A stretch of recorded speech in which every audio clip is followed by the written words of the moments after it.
any part of that case fails, then the entire argument fails. If any of the pilots could not possibly, by any stretch of the imagination, have flown a plane, the case fails. WT7 kills the case. It alone. All the rest of this is detailed. WT7 alone kills it. When I looked at that video, and that was the first time I knew that WTC7 had gone down, when I saw the Joenko video. Right. And I looked at that, and I've seen buildings go down. I've seen some smaller buildings burn. Pieces flake off. They fall off to the side. And I saw that thing go down as a straight arrow, and I heard Joenko, through the English subtitles on it, not being aware that that was WTC7 either. Look, what a professional job. Clearly, it's going straight down like an arrow. Period. It's going from the bottom down. That was a controlled demolition. Whatever one might say about the impact and the aftermath of the impact, the maximum burning temperature of jet fuel versus the minimum melting temperature of structural steel, whatever one says about that, that third one going down is not, as I said yesterday on another interview, that's not a smoking gun. That's a smoking artillery brigade. That's it. That is the death of the case. And I looked at that and I said, now, why? Why is there so much concern in the, and I didn't even know the phrase 9/11 truth movement then. Why is there so much concern among those questioning the government's case on this? I said, you're looking at that. How can you not know it's a controlled demolition? And if it's a controlled demolition, if it was wired for controlled demolition, then the other two buildings were too. You're listening to No Lies Radio, coming to you 24/7 from the San Francisco Bay Area north of Berkeley. Your radio station for the truth, peace, justice, freedom, and more power to the people. Welcome back. This is the Kevin Barrett Show on No Lies Radio. No Lies is based in Berkeley, and I will be in Northern California later this week, flying out tomorrow. If you want the details, please check out my website, truthjihad.com. I will be talking in Santa Cruz tomorrow night, and I'll be in San Francisco, rather Berkeley, on Thursday, and then doing talks in Sacramento on Friday and Saturday. Once again, that's truthjihad.com. Well, today I'm talking with Dr. Alan Sabrosky, the kind of latest and most controversial military affairs expert to jump in to the 9/11 truth controversies with his unequivocal statement that the Mossad from Israel did 9/11.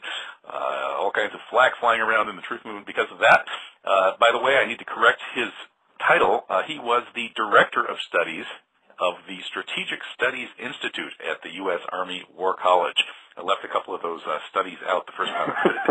So, Alan, yeah, I agree with you. Building 7 is the smoking gun, the Achilles heel. It's the one that you just can't, you can't see how anybody could miss it. But then how do we go from all of these pieces of evidence that you've cited and the many more, I'm sure, that you've seen, to the hard and fast conclusion that this was the Israeli Mossad, given that so much of this happened, under the watch of various American officials? The two are not mutually exclusive, and the statement that I made was very direct, and I meant it. It was also incomplete. And an article I'm finishing up, and I've got off to the editors for publication in a few days. We'll develop that in greater detail. Let me sort of work through, if I could, how I came into that conclusion. Okay. We've got WT7 absolutely as a controlled demolition. By extension, logically, if it was wired for demolition, so were the other two. But even if we just take WT7, okay? Let's just take WTC7.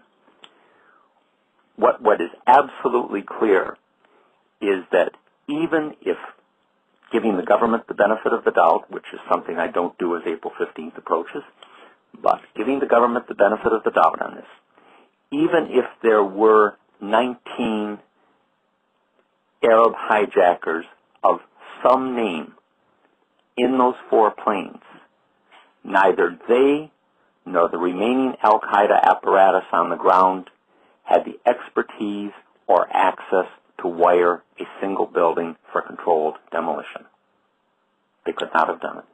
Agreed. They could not have done it. I mean, the security people for the World Trade Center, Kroll Associates, I mean, the notion that somehow there would be a group of Arabs wandering around inside World Trade Center buildings, opening up the walls, putting in demolition, stringing the cables and the detonators, on buildings that were occupied and secured 24/7 is a little bit past my comprehension. Well, it's not past Noam Chomsky's comprehension. He actually told me that if we prove that these were demolitions, that just proves that bin Laden did it. Well, you have to understand, I was an unreconstructed Marine Corps Vietnam veteran, and Noam Chomsky was one of those I would have put alongside Jane Fonda. Okay. Whatever his positions here, and in fact I've mentioned to a couple of people that, I find myself on the same side of the Palestinian issue with Noam Chomsky, and and that made me as uneasy as John Ashbrook, very conservative Republican congressman, when he said he'd vote on an issue and he and Bella Abzug would be on the only side of the issue, and they would look at each other and wonder which one of them was wrong.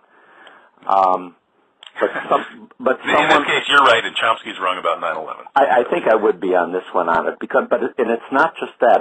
There's a lot of demolitions people out there in the world. This is not like people who can put out fires in oil fields. There's a lot of demolitions experts out there in the private sector as well as in military and intelligence agencies. So, I mean, the expertise was there to do it. The access wasn't there. I mean, the al-Qaeda people simply would not have had the access to get into these buildings, do it, and set it up. Remember, think of their skill levels. Think of the skill levels that I mentioned earlier. Slug explosives into a truck, hit a building or a ship. Tie explosives to you, blow it. From there to a very sophisticated wiring, and it had to be wired carefully so the building went down, straight down, This wasn't just putting explosives on one side and blowing it over. These were the tallest buildings ever demolished. Yeah, but even 7. Right, but even seven, which was third after the other 2, but even building 7, that came down like an arrow. And that took a remarkable degree of sophistication and skill to be able to do that. So expertise, lots of it out there, but not al-Qaeda. Nothing we've seen since indicates that any of them have that.